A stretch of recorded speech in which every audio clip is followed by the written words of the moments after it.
যদি আপুনি নিজে নাহাৰে তেন্তে জয় নিশ্চিত। কাইলৈ সময় পাম, এইটো যে কিমান ডাঙৰ ভ্ৰম। গোটেই জগতৰ শক্তি আমাৰ গাতে আছে, আৰু চকুত হাত হৈ কওঁ কিমান আন্ধাৰ হৈ আছে। তুমি যি ভাবিছা সেয়াই হৈ পৰিবা। যদি নিজকে শক্তিশালী বুলি ভাবিছা তেন্তে তুমি শক্তিশালী হ'বা, আৰু যদি দুৰ্বল বুলি ভাবিছা তেন্তে তুমি দুৰ্বল হ'বা। কোনো মানুহৰ অতীতক লৈ তেওঁৰ প্ৰতি ধাৰণা বনাই নল'ব। মানুহে শিকে, সলনি হয় আৰু আগবাঢ়ে।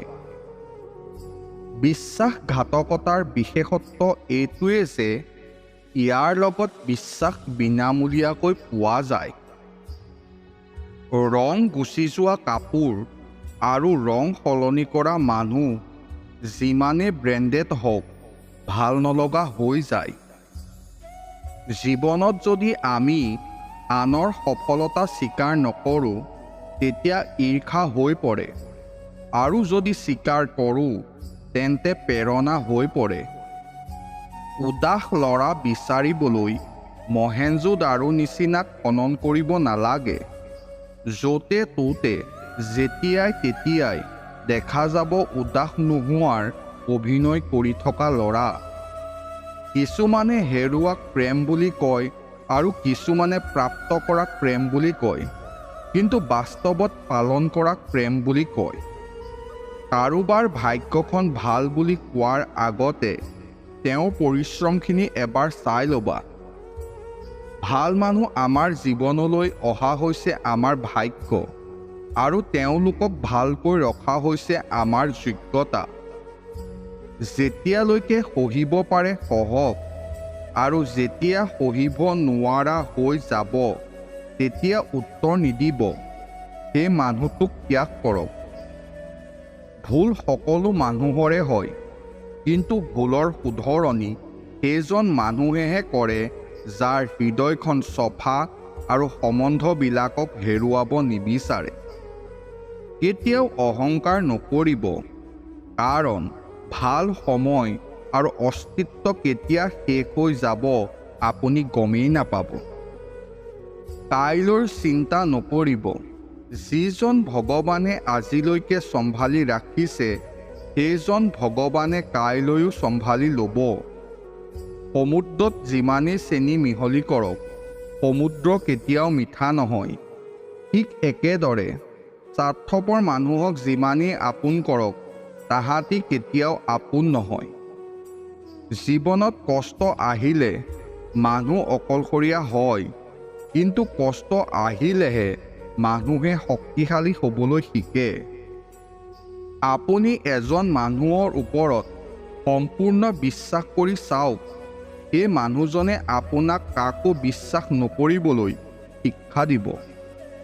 যদি কোনোবা মানুহে আপোনাৰ কথাবোৰ বুজি পোৱা নাই তেন্তে বুজাই নাথাকিব, কাৰণ তেতিয়ালৈকে মানুহে বুজি নাপায় যেতিয়ালৈকে নিজৰ ওপৰত ঘটিত নহয়। প্ৰায়ে সেইবিলাক মানুহে আমাক উপলুঙা কৰে যিসকল মানুহক আমি আমাৰ বেয়া সময়ত আমাৰ সকলো সত্য কৈ দিওঁ। বহুত বিশেষ হয় সেই মানুহবিলাক যিসকলে আপোনাৰ মাততে আপোনাৰ সুখ আৰু দুখৰ অনুমান কৰিব পাৰে। মানুহে আগতেই ঠিক কৰি লয় কাৰ লগত কিমান খেলিব লাগে আৰু কাক কোনটো টাৰ্ণিঙত নি এৰিব লাগে। চকু পানীও আহে আৰু কষ্টও লুকুৱাব লাগে। এইটো জীৱন হয়, ইয়াত জোৰ কৰি হাঁহিব লাগে। চকু পানী ওলাই গ'ল যেতিয়া একেখন ছবিতে দুখ, ভয়, প্ৰেম আৰু মৃত্যু দেখিলোঁ।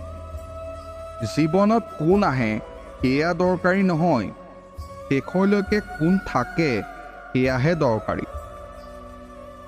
অকলে থাকি অকলশৰীয়া অনুভৱ হ'লে কষ্ট হয়, কিন্তু সকলোৱে লগত থাকি অকলশৰীয়া অনুভৱ হ'লে মানুহ ভিতৰি মৰি যায়। সকলো আপোন মানুহক নিজৰ ৰহস্য নক'ব, কাৰণ যিজন আপোনাৰ লগত আছে সেইজন কাইলৈ আপোনাৰ বিৰুদ্ধেও যাব পাৰে।